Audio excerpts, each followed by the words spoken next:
I have finished my bathroom book, and we've been through some shit together. Dan Brown's Angels and Demons. If you all don't know what a bathroom book is, I'm trying to limit myself phone and screen time, not including what I'm doing right now, but to not being on it so much. But one thing I've been trying to do is read instead of take my phone to the bathroom.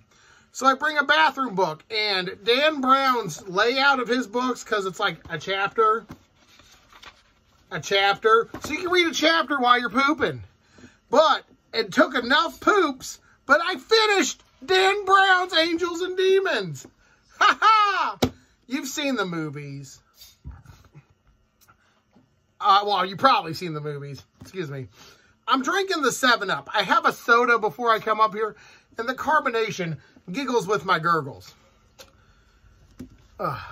Also, I'm in the shirt again. This is like my weekend shirt, so I record a lot in this shirt or my clown shirt. But let's talk about Angels and Demons. You know how I do these reviews. I try to make these a little shorter lately. Plot is basically the center for like super research called CERN creates something called antimatter, which is a big energy that can power cities, but it can also go boom, and someone steals it and threatens to blow up Rome for the Illuminati, that secret society. So they call Professor Robert Langdon because he knows a lot about the Illuminati, and they go on a mystery trying to solve it.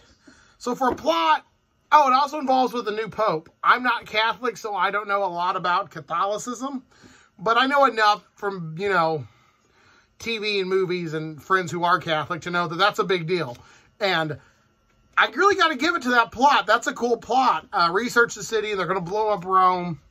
I like that. Now, let's talk about characters. The characters, which is where I think Dan Brown actually shines. I like good characters. And Robert Langdon, he seems like a smart dude, but he doesn't feel like he talks down to you. He feels like he's working with you through this.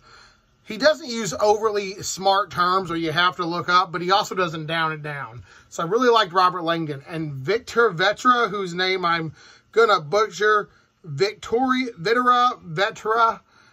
I'm butchering that name. I call her Vicky in my head because Victoria, Vicky. She is the assistant to a dude. And she's super smart, super sciencey, but doesn't do the whole religious thing. So in an environment such as Catholic Rome, that definitely meshed, and I enjoyed that. And then several members of like the Secret Service and stuff I thought were really cool.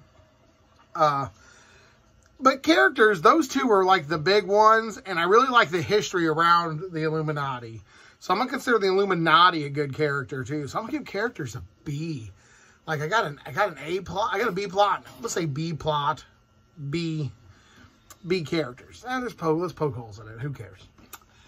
Let's talk about pros and cons. I'm going to talk about the pros first. The writing's super quick. You can, like I said, read a chapter while you're going to the bathroom. So that's always good. You can just, like, the layout's good. It's a quick read. And definitely got me interested in more of, like, Illuminati. Like, oh, what has, not just the Catholic Church, but what has other societies hidden and taken away from their other, like, oh, no, we don't talk about that old religion. Like, I heard a long time ago that Christmas has many pagan beliefs, and they just don't talk about it. So I think that's pretty cool that they just address that in this book.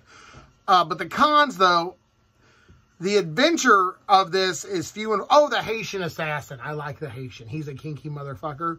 So a lot of the excitement comes from him.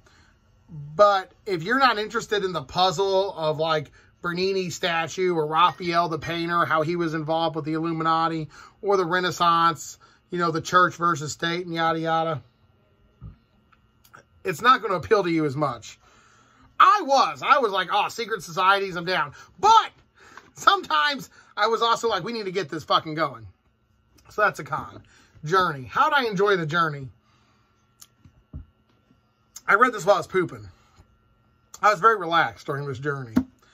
I enjoyed the characters and I enjoyed the plot. It was good. Like, I would never, like, I'd read, and then when I would stop, I would never feel the need to go get this out of the bathroom and read it later on my own. I would also never feel the need to procrastinate and take it with you. But also, Also, I was never like, oh man, my phone's dead.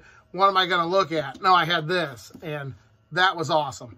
And this is weird talking about a book I read while pooping, but it just shows you how much time we spend scrolling and looking through stuff, that we can actually finish books and movies in the time we spend Now, I know you're saying it's only 10, 20 minutes a day, but if you do that, you can read a page every 2 minutes. That's 10 pages a day.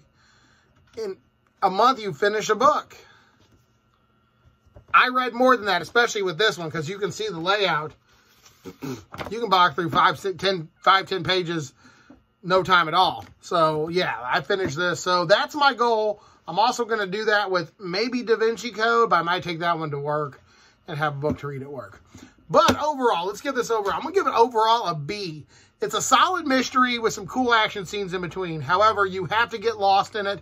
You have to understand the puzzle and be interested in figuring out the puzzle for you to care. It's kind of like Saw. If you're just in it for gore and violence, you're going to probably, well, in Saw, you'd get more out of it. But there's a little bit deeper into it. The deeper you want to get, the better it'll go. And I wanted to get above average deep. But this has been your boy, Prue. We're doing another book review right after this. Angels and Demons. We've been through some shit together.